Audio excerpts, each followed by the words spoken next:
Blessings follow me. Halale satalala, talala, katula le satalala. 3 minutes past the hour of 8 a.m. And well, we did say earlier that on Voice of the People this week, or rather this Friday, we're ending it strong and ending it really, really, really well. So coming up next is Voice of the People, if I should say. And this is Yo Maps with Blessings Follow Me. Before that, we did have Davido and TXC with Yebo and Darku with Destio with Favorite Girl. Still coming up is more and more hits right here on the Power Breakfast Show. Power Breakfast, 6 to 10 a.m. Right here on your one and only station. Power FM. Voice of the People, Monday to Friday from 8:45 to 8:30 a.m. Great morning conversations start here. This is Voice of the People right here on the Power Breakfast on Power 91.3 FM. We are also live on Dstv channel 92 on Topstar and also Dstv audio channel 914, and we're also live on our social media platforms, which is Power FM Zambia, so you can be part of the conversation. She is a powerhouse and she is joining us this morning for the Power Breakfast on Voice of the People.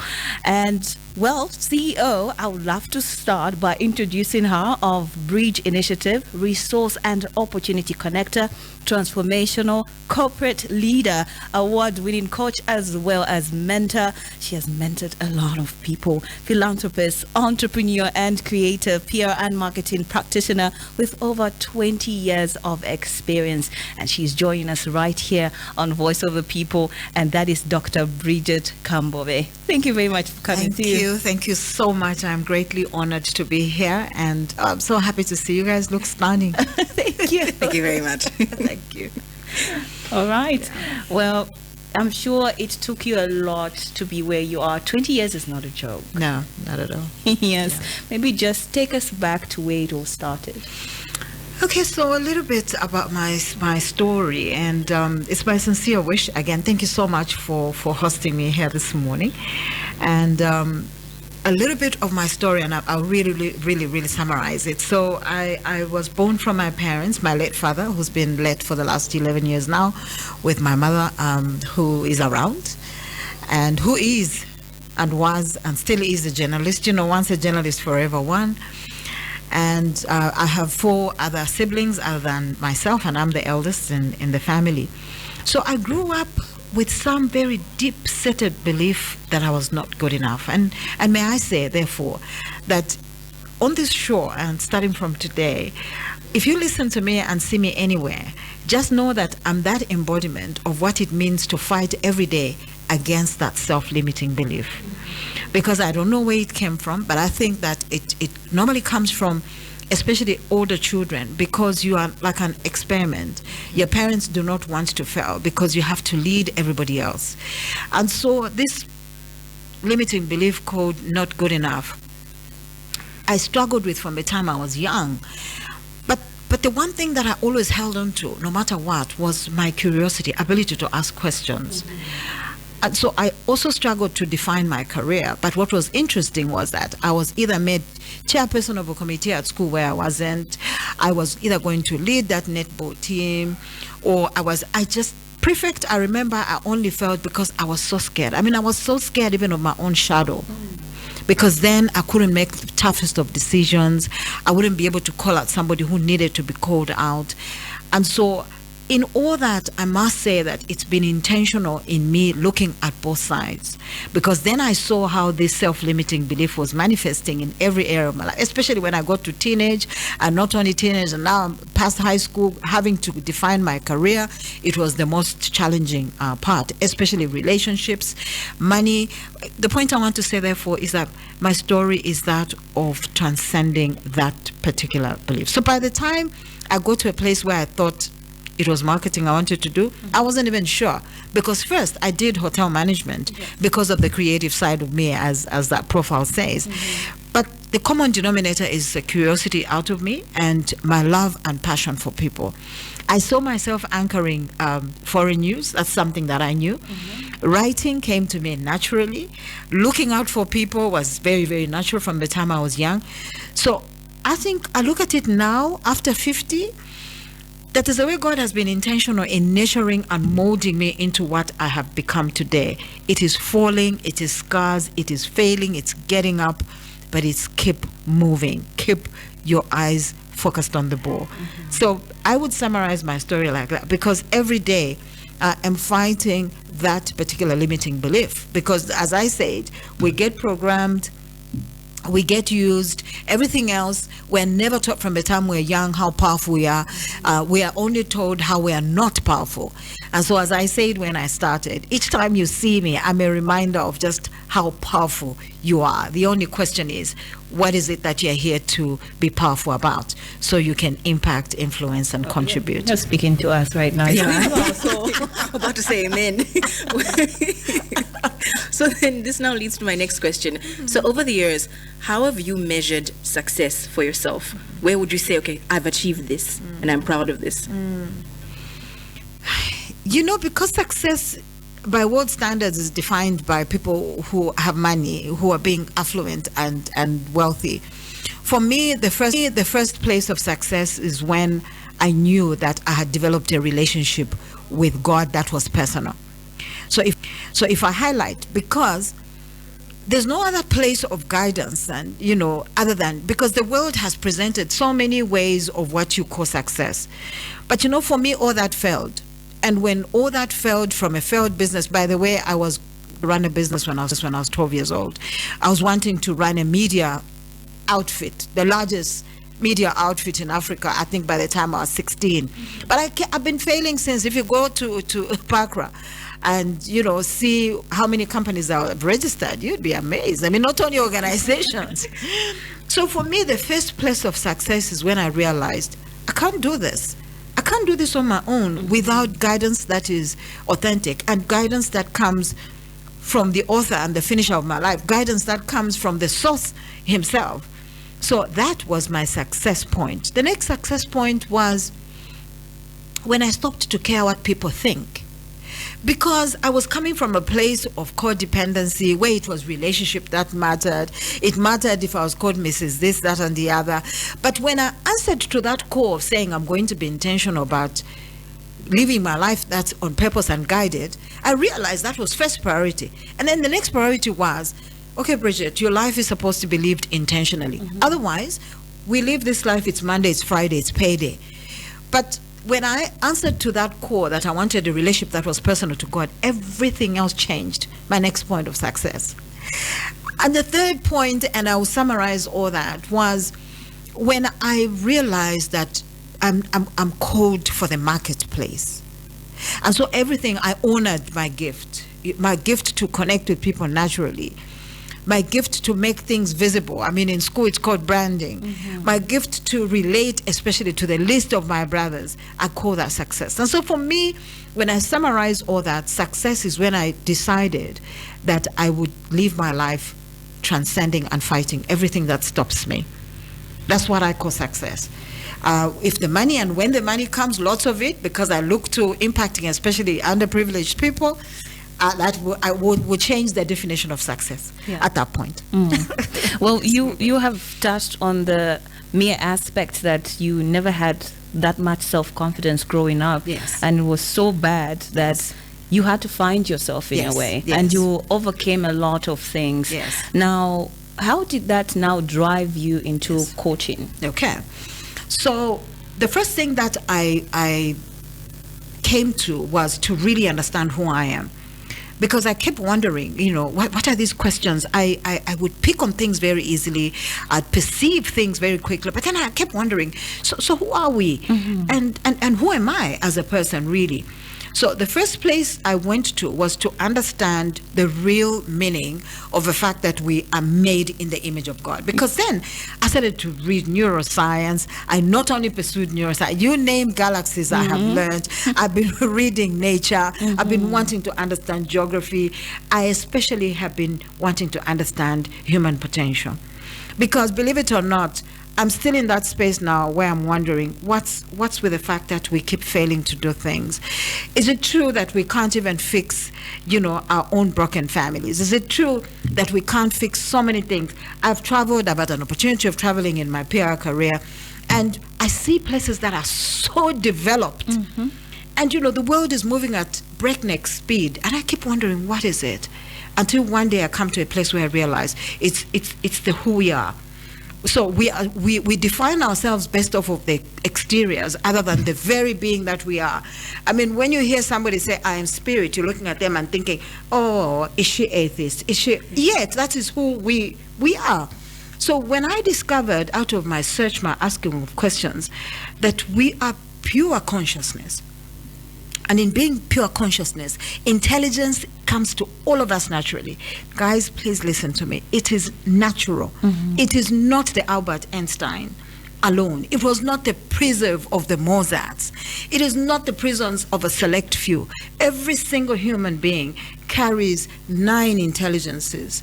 The only issue is that we're not nurtured to honor how this intelligence operates in us, in you being able, because guys, I used to wonder, people who write books, where does that information come from? I mean, I used to visualize buildings, because then my parents thought I wanted to be an architect, but it was just the creativity in me, which is natural to everyone. So that too, when I looked at how everything else, the way I see myself, the way I feel about myself, when you say it's self-confidence, my self-esteem, the way I relate to my capabilities, my talent, my abilities, everything was at the lowest. So then the first thing that I thought I would do was confront myself, confront my doubts, confront my fears. And believe it or not, it meant throwing myself to the deep end of the swimming pool. I remember the first job that I took on camera, which was then Celtel. Everybody had become a specialist in PR, because each time I would appear, oh my God, her eyes. And I would be scared to do, the way she was looking at that man. I was scared of pictures. And believe it or not, every time I would be rehearsing in the mirror the next day, I'm like, okay, Bridget, we have to do this no matter what. So as soon as I began to master the fear, because that's what I need to work on. I had to master the fear. I had to master the doubt. I had to master the imposter syndrome. I had to master when I'm getting, the first time I stood in front of people to speak, oh my God. I can relate. Not only was what I was wearing, did what I was wearing feel wet, my saliva was dry. I just couldn't contain myself. But when I discovered that I'm pure awareness, and I looked at the faculties that helped me to actually step up, so now I rehearse when I'm going to go and speak. I visualize, I prepare. I not only prepare, I read, I prepare adequately. But believe it or not, even now, the fear is still there. The only difference is that I do not allow the fear and the doubt to consume me, because I have come to discover just the fact that every single person carries light and every single person carries power. The only thing is that you have to master. You have to master what is stopping the fire and what is thwarting the light. As soon as you do that, you're on your way. So when I discovered that, I then realized there's so many people out there who are battling with self-confidence. There's so many people who are battling with self-esteem, because it affects everything. It affects your career. It affects your relationships, your living space, because nothing would amount to more than you see yourself. That's one of my favorite quotes, not even a business. So if I'm speaking to an entrepreneur right now, there is no business that is going to amount more than you, the owner. So look at the people that have established and have done magnificent things in this life. They have a value system. They have a discipline. They carry themselves in a certain way. They're intentional about being in alignment, especially with creation, through the Creator himself, through God. So the point I want to drive, therefore, is that when I realized that I had something to give, and driven with this compassion that I have, especially when people are operating below who they are, I just said, I'm going to be intentional. You name it, I'm going to learn so that I can teach. Again, standing in front of people to teach comes to me naturally. And then I also discovered the nurturing side of me. So this nurturing side of me, for me, starts with anybody on the street, the help in my kitchen, anybody that I come across, I'm looking, because I see greatness in everybody. Yeah. So when I see how they are not being intentional about their greatness, I'm interested. Well, actually, going in that direction, you describe yourself as a soulpreneur. I mean, I've only ever really heard this word from you. So what exactly is that? What is that term? What does it mean to you? For me, when I discovered that I'm actually born here to enlighten lives and, just to bring knowledge and wisdom, especially about who we are, and also to make visible the things that seem invisible, I then realized, I started to search. Again, like I'm saying, I'm always asking questions and always searching. I'm always learning. Right now, I have enrolled to read law because I want to understand just how law is a discipline that cuts across everything. I mean, what is it about law? That's because I've always had questions. If God has set the universe and creation in motion and is governed by laws, how come we are living in a space where we think we can get away with law? You name the law that it is. I mean, whether it's the law that governs our economies or the law that governs our individual lives. So I just thought I'm going to start reading law in general. But coming back to your question, Soulprenuer is because I'm in the business of human beings. My greatest passion of all things that I'm passionate about is human potential. I think that if you look at economies or parts of the world that have developed, they've been very intentional about developing humanity.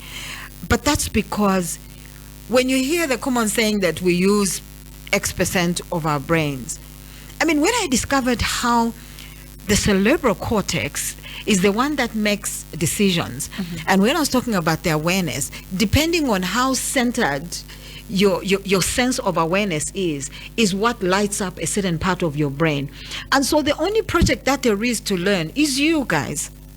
Otherwise, in those 9 intelligences, you've got the ability to write, you've got the ability to conceive, you can speak, and you can sing. And so the only one of those intelligences that's made louder than the others is the one that you're gifted to do. So when I discovered, for instance, that, this thing that, I have this very empathetic side to me, and then I have very, very strong emotional intelligence to feel situations, and then I have great deal of verbal intelligence, which is language. I wanted to become a French interpreter actually when I was at school, because I picked on languages very easily, and I was going to do French all the way, but my French teacher didn't help. But the point I want to say therefore is that when I discovered my passion about people, I then said, I'm in the business of souls. And then when I heard the calling, and I remember I was at my lowest, when I know that I heard the voice of God that said, you will transform my people and lead them to destiny. It's the reason I'm always endearing my people, saying my people. It is not me. It is me putting myself in the third person of me having answered to the call of God. And I discovered that I'm in the business of souls. So I thought for a long time I was only in the business. So I struggled. I thought I was in the business of souls because I had to go to the pulpits. But no, it was very clear. I was in the business of souls in the marketplace. It's the reason I'm very intentional in giving my best in everything that I do, be it my 8 to 5 in what I do, my communications or my peer. I'm very intentional and very, very passionate about that. That's because I am more than what I have perceived myself up to this particular point. And so I'm putting together what is our business of souls. So creating business systems around souls, impacting souls, that then means impacting businesses and communities. Oh, wow. All right. Now, you are also a philanthropist. So how does your philanthropy intertwine with your corporate leadership? Oh, that's my favorite question. I mean, from the time I was young, my lady, I hated to see people suffer. I remember I grew up in Kafue, and my father used to work for Nitrogen Chemicals, my late father, and my mother, like I said, was a journalist, so she worked for Zana then, and she works for Times, she worked for Daily Mail, but was coming to Lusaka for work. Believe it or not, I was that eldest child that took food in the house and gave to the neighbors that didn't have. And I always wondered how we had an opportunity to have shoes while other people went to school without shoes. By the time I was going to boarding school, I would be woken up rudely to the fact that somebody has come with soap that's been used, meaning a family has sacrificed for that particular person to come to school. But soap it's not like it's brand new soap. So, but then I always drew to that. Not only did I draw to that, I also drew to children. I love children. I feared that sometimes I'd be like, okay, dear God, this passion that I have for children is because I was never really a child. Because I was an eldest child, I had to grow up so quickly. I was so mature so quickly before my time. I also was drawn to people that are differently abled. I was just drawn to those things, situations and circumstances that meant somebody's going to have less, or somebody's going to have an experience of life that is half or less. So the philanthropist in me, believe it or not, I know somebody who was very special who used to say, you want to papa people in a ton papu. Before you actually have become wealthy, you want to carry people. So the philanthropist in me is that I believe every person deserves the barest minimum. The barest minimum, when I say that, the barest minimum is food, shelter, and they should have an opportunity where they can be free enough by learning something. And so the philanthropist in me is what drives me. So if you can allow me, the Bridge Initiative is the element that is me as a business person who is interested in making souls a business. But the big picture is to impact lives. To impact lives individually, to impact communities. I mean, one of the initiatives that we have in the Bridge Initiative and soon to be launched is we would like to fundraise. So we're going to be fundraising for initiatives. We'd like to fundraise to be a part of the cadre of people. And if you join me, we're going to run a campaign. The National Heart Hospital doesn't have a mother's shelter. And we're going to be fundraising as one of our first initial fundraising initiatives. You can imagine how many coins you have where you're sitting. We're not even asking for too much. We're going to be fundraising by engaging platforms, networks, organizations, individuals across the 7 pillars that influence society to raise money to build the mother's shelter at the National Heart Hospital. The point I want to say is, I don't know, it's my heart. I hate poverty for all it is, because it takes away dignity, and then it violates the very being that we are. Can you imagine if you are a child of God and yet you are operating less than who you are? You are violating the parent. Now, your parent owns everything and then you have less. And so I am the bridge that links you to believing that you are more, links you to the consciousness of the fact that you are abandoned, you are capable, you are competent enough that you can build that dynasty. You not only can build that dynasty, you can do the undoables. You can do that which looks impossible, because that's what drives me every day. The sky is not only the limit, it is just the beginning. That's true. That is so true. And the sky is only dependent on what you see. Yes. Okay. Well, this is the Voice of the People. You too can be part of it. You can call us up. You can send us your messages. That's on 0955 997 997 or on 0979 192 485. In studio with us, we are joined by founder and CEO of the Bridge Initiative, and that is Dr. Bridget Kambobe. And she's got so many other notches, I would say, within her belt, that if we were to start listing them, we'd be here for a very long time. So now, going into the Bridge Initiative, for all of those who are hearing about it for the first time, what is its core vision and mission, and how does it connect, which is a phrase I love, resources to opportunities? Yes. So as the name premises, which is the bridge, a little bit of my story there. I don't know whether you saw my birthday video this year. When I was born, my father came to see me. Of course, he was still a student at UNZA, but my mom had stepped out of UNZA to go and have me in Kitwe. So I was born in Kitwe. And I'm told he watched me the whole night and looked at me, and the next morning he told my mom she is going to be a bridge, and she is going to be linking people to opportunities. She is just going to be what bridges do. Bridges connect and bridges link. And so the Bridge Initiative is using the 53 years that I have been alive to everything that I have become, the relationships that I have built, and my abilities and the people and the resources that we have to link all that, especially to those that do not have. So in my head, I have seen a world transformed. So it is facilitator for transformation. I see a world where people are operating in their full potential.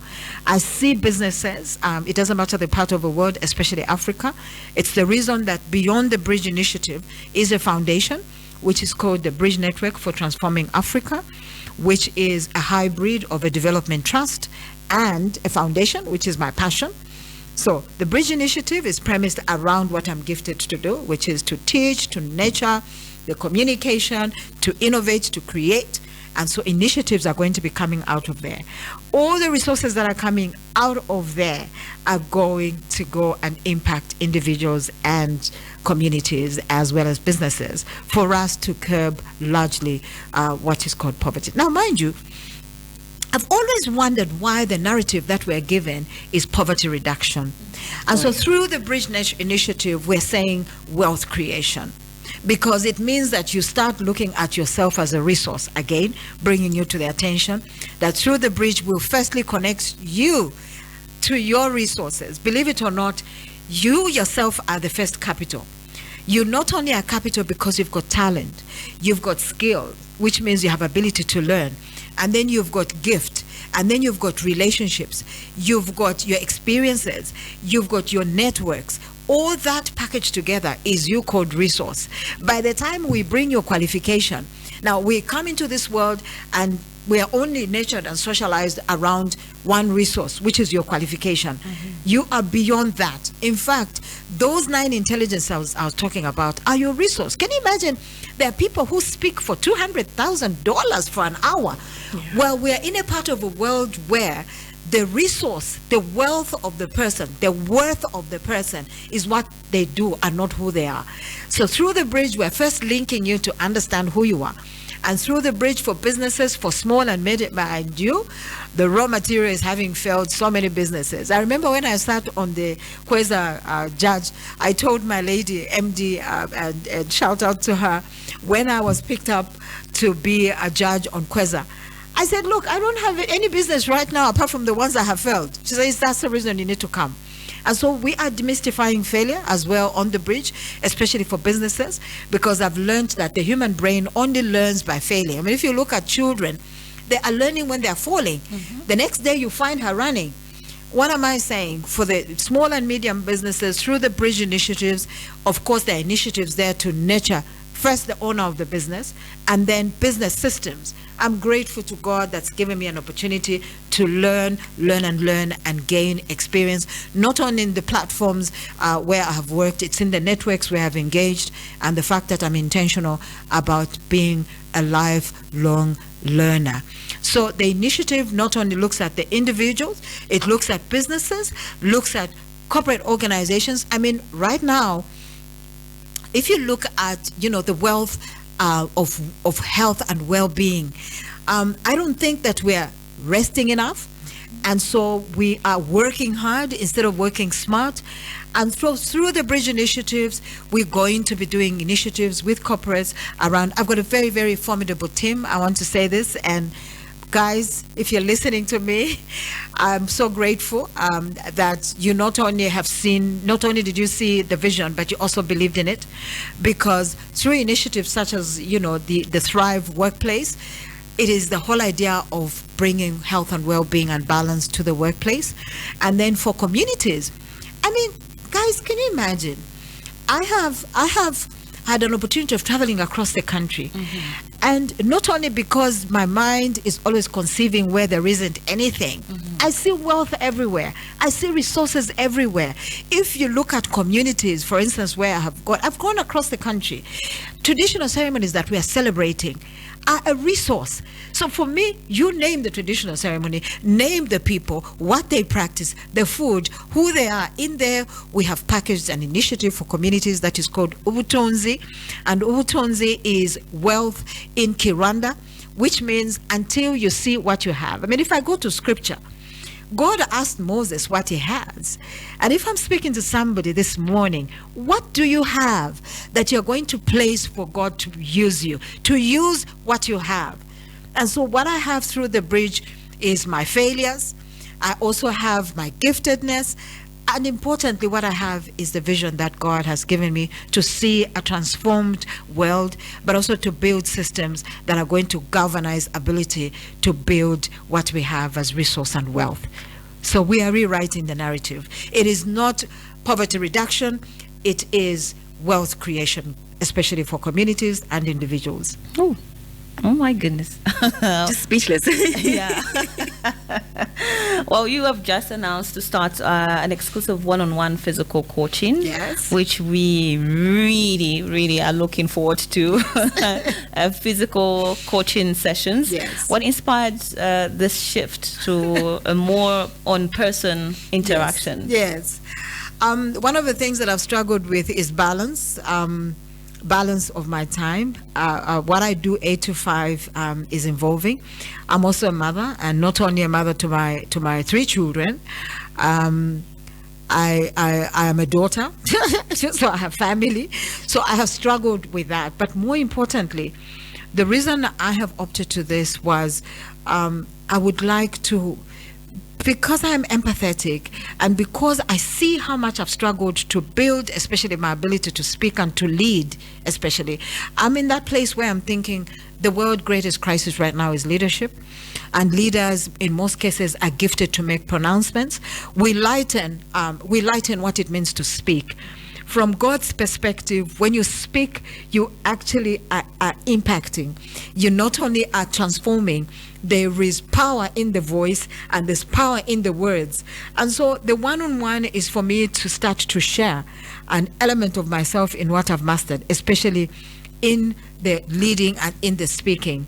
So it is for me to engage people closely. So if I am speaking to somebody, every single one of us now, again, every day we are speaking and every day we are leading. So that's the reason we prioritize that. Because we are speaking in different setups. What you do, you guys, and I really, really have honor, because what you do is imagination that somebody is listening. So you can imagine, you speak every day and you're impacting. When you make a presentation in the workplace, you're speaking. When you're walking around, you actually are leading. So you guys, there's synonymity between speaking and leading. So the one thing which is very, very, very characteristic about people who are born to lead is that they're speakers. So in God's mind, and every single person is a leader. So even if you're an artist, you're leading in that space. You're an entrepreneur, you're leading in that space. You're a pastor, you're a priest, you're leading in that space. So the point I want to drive is that this particular one-on-one and under the brand called Orator is purposed to create an engaging, a more closer engagement for us to start mastering what is standing in the way of you becoming that prolific speaker with presence, with ability, but importantly with impact. So the 3 things that drive me at any one particular time is, am I being of influence? And when I say that, am I contributing to somebody going back home and making a decision to live the best version of their lives? And the next one is, am I impacting? Not only am I influencing, am I contributing? So that fact alone is one of the reasons why we thought, okay, so we're opening up the Orator with the one-on-ones, and then we're going to run an online coaching starting from the 25th of August all the way into September, and have a physical graduation. Just, you need to come and master. I mean, I remember when I worked at Celtel, and I had an opportunity, and I'm always grateful to God for these opportunities. I had an opportunity to go to the voice clinic and tutor and learn to speak in public. My God, I was all over the place. I mean, not only did I not know what it is that I have, So we're going to be teaching people first and foremost to identify what you have. What are the power points that you have that makes you that particular leading person and that particular speaker? But then again, we also want you to go through the shadow. Can you confront that place that says you can only sing in the bathroom? Because the creatives are actually in a way expressing stage. So we not only are going to be nurturing you, the stage is not stage because it's physical. The stage is metaphysical, and each one of us show up on a stage every day when you wake up. The only issue is that what is on the stage. Is there light for people to see? Are there holes to the extent that when you walk on the stage, your heels will probably go into the heels? I'm using all this, metaphysically. But the point I'm driving at is that every single person is carrying a giftedness. The only issue is that we've been socialized and programmed into being less. So that's what it is that we want to do in the coaching, is to make sure that we can connect to you, connect to the shadow, and not only connect to the shadow, connect to what you have, and then be able to usher you on the stage. Thank you. Hello, you're through to Voice of the People. Hello, Good morning. What's your name and where are you calling from? this is Charles from your side. Okay, Charles, what's your question or comment for Dr. Bridget? We are kind of asking for you to put us for that song for Master KG. Sorry, can you say that again? The song for Master KG? Okay, you want to do a song request? Yes. Okay, you can do it after Voice of the People. Do you have any comment or question for now? Hello, Charles? Okay, we've lost Charles, unfortunately. I think he wanted to hear himself on the radio. Okay.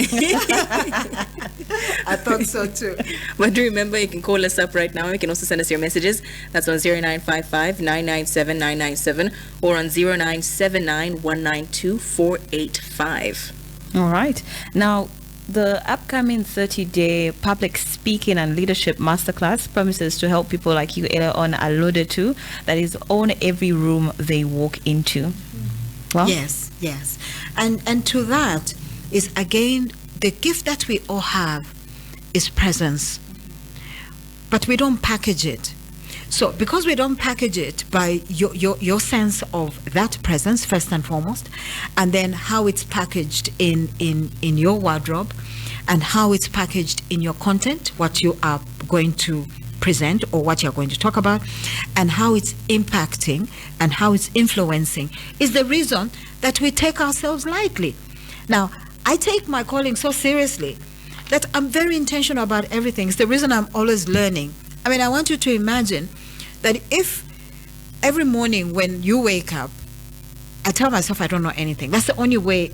I don't know anything, because I do not want a situation where I completely don't know. So I push myself to learn. I push myself to look after my physical body, because ideally the resistance inside of me is saying just sleep. But I push myself, I get up and I say, I'm going to run that 20 kilometers. I'm going to go into that gym. I'm going to finish that assignment. Because every day I am battling against the resistance that's saying, be like everybody else. Now, presence means the presence of God in you. Mm-hmm. So the question is, what is your concept of God to the extent you are not prepared to be that ambassador that makes him visible? So, if you're listening to me right now, you are here to make the concept of God, the one that you have. So if for you, God is only on Sunday, it's the reason that we dress up on Sunday. Yes. Because you think that you should only dress up on Sunday. Now, I'm saying, depending on the concept of God that you have, you will dress up for that God every day, because you know you're carrying presence, you're carrying influence, you're carrying contribution. And for that matter, you don't want people to judge you based off of the way you look. And this is to say, be unique, be you. Mm-hmm. It's the reason that, one of the initiatives that we have in the bridge, which is the one that looks at you as an identity, is called Limitless 369. You are to package yourself as a brand. And when we put that personal brand for you, which is going to be some of the things we'll be doing in this coaching, the last bit of the coaching is going to specifically look at what is your brand. And so it's going to be practical, engaging, and very, very enlightening. Okay. And so now, within your experience, or other experiences, because there's so many that are so rich, what would you say was the single most transformative mindset shift that someone needs to make to ensure that even as they step into whatever area they're in, be it school, at home, like you said, you are a daughter, you are a sister, you are a mother, but also you're a boss, but also, you're a subordinate. So what mindset shift do they need to have to ensure that they show up, like you said, with presence? Okay. Passivity. When I say passivity, we do not manage our life as a resource. Even life is finite. Time is finite. So the first thing that I would suggest somebody does, the first shift, is put value on yourself. Because when you put value on yourself and you are a subordinate, you have to deliver the best of what you are being subordinate about. If you put value on yourself and you are a mother, you know that you have to be a kind of mother that's going to leave impact on your children. If you are a leader in a place where you must be influencing and you put value on the kind of leader, you will not be passive. Now, the risk is that I don't know what it is with the world systems, especially with the growth of, technology and things like that. Half the time, we are scrolling things and we are wasting the very, very resource called you. So you can't risk being passive. People, please, you can't risk not being intentional about the resource called you, because this minute I'm here is gone. And so it's two mindsets, if you allow me: the passivity and the nothing is impossible. Nothing is impossible, because every single day presents a challenge. Every single day presents limitations. But we are wired in such a way that you can learn. For me, I take shortcomings, I take challenges, I take mistakes as messengers. They're my messengers, and every morning I pay attention to them. Even if it was the next 10 route. I mean, when we're coming here, we got to Kamloops and that road is closed. I do have a sense of guidance that would tell me, Bridget, where we're going, the road is closed. But I didn't pay attention. When actually we turned into Kamloops, this guidance said there's a problem with the road ahead, until we got to the road where the road is closed. The point I'm saying is that we have an inner guide. We have a sense of being that guides you, a sense of being that nurtures you. It edges you on. It doesn't matter what you do. It will tell you it's going to be okay, even if you've made a mistake. But we are so dependent with the externals that we want the external to nurture you. So the two things is embrace the impossible attitude, and then do not be passive. Put value on everything that is called you, because everything is a resource. Oh, we'll have to have this conversation the whole day, the entire day. Well, as we'll be wrapping up now, looking ahead, where do you envision the Bridge initiative in the next 5 years, both in Zambia and beyond? Well, I envision that it's going to be growing, resource to be invested in the foundation. Mm-hmm. We envision impacting communities through, vulnerable individuals, but also very, very key pillars. Like I said, it has a development trust, and then it has a fundraise, a brand which is called Mobilize to Serve. And so we are putting together systems of how can we feed the hungry. Mm-hmm. Why are we still sporadic about the way orphans are being looked after? Why aren't there systems to make sure that we know how many orphans we have, mm-hmm. and then we galvanize systems that are going to look after orphans? And so 5 years from today, we just think that the Bridge, through the foundation, which is the Bridge Network for Transforming Africa, is going to be impacting the continent, because the vision is for Africa, not just Zambia. But would you love to partner up with government? Yes, thank you for that question. In fact, I would like to work with, it's the reason it's called the Bridge Network for Transforming Africa. Mm-hmm. It is premised on the strength of connection, on connection and relationships and networks. Yes. And so we will be working, like I said, with the 7 pillars that influence society, media houses such as Power. I always get enchanted when I come here, when I see the effort. Mm-hmm. It's, entertainment influencers. We're going to be working with, faith-based organizations. We're going to be working with governments. We're going to be working with academia. We're going to be working with families, individuals. That one kwacha, please, we'll be coming to you with a campaign for us to build that first initiative, which is the Mother's Shelter for the National Heart Hospital, using a one kwacha campaign. Sure. So now for all of those who are possibly, I think like the Fortrace have been just stunned into silence really for most of the time, because we're thinking and we're processing, how can they get a hold of you to say, I want to be coached, I need this now? What can they do? Okay, so as you see on the communication that has gone out, there are contacts. I avoid to give my contacts directly.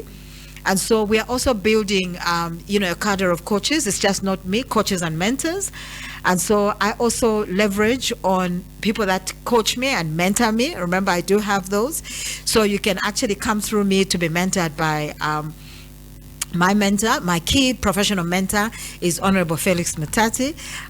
He's mentored me from the time he was at National Hotels before he went into public space. He has believed in me. And so on the leadership side, he's the one that mentors me. I do have a mentor on the spiritual side. I have, mentors in different, so I've got mentors. So the system of mentoring and coaching is like the cross.